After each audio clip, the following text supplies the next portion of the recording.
greed of the consumer. What happens to the lack of education? There are three-pronged attacks. You want to attack his greed, give him a Bhagavad Gita and ask him to read it every day. Maybe he will improve. As some rightly said, you cannot change human character by legislation.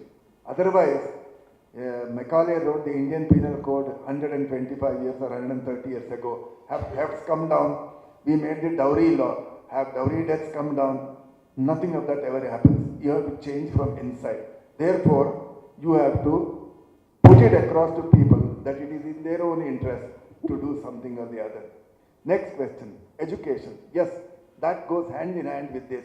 It is necessary to educate the financial consumers that in order to get the best benefit that is necessary, they have to understand the basics of the game. They may not become CPU, what do you call them, CPOs, no? Certified finance, CFAs or whatever that degree or diploma that you get. But they should understand that nobody can give you 35% return in this world unless he is a fraudster.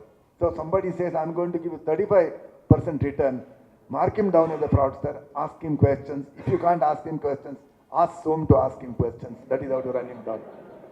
Third, can legislation solve the problem? Legislation cannot solve the problem upfront. To some extent it can, by saying, you sold the product, did you tell him how the product was going to make 35% return? Did you disclose to him? Did you really have in mind that 35% was capable, that you are capable of giving 35% return? These are questions that can be asked post facto. That is where the legislation pins down the responsibility on the financial service provider and holds him responsible even post facto and saying, all right, you made him cough up 100 rupees, now you cough up disgorge your 1000 rupees that you made as a result of your fraudulent transaction. There can be a three-pronged attack, and that is the only step forward for consumer protection. There is nothing else. And as far as this unified regulator is concerned, I have one small anecdote to tell you. When Hiranyakashipu prayed to the good Lord Shankar, Shankar is the Bhole Shankar, he'll give you anything you want. So he told him, I don't want to be killed by a human being. I should not be killed by a beast.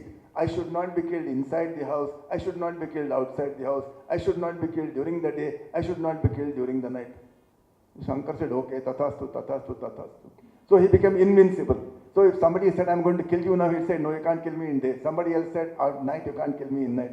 So therefore, the good Lord has to come as Narsimha. Narsimha is neither human nor a beast. He had to sit on the, threshold. And then during the transition period, during the period when it was sunset or twilight period. So similarly, a regulator is not going to be taken in by this. You try to catch him by saying insurance, he will say, no, sir, it is not insurance, it is capital market product.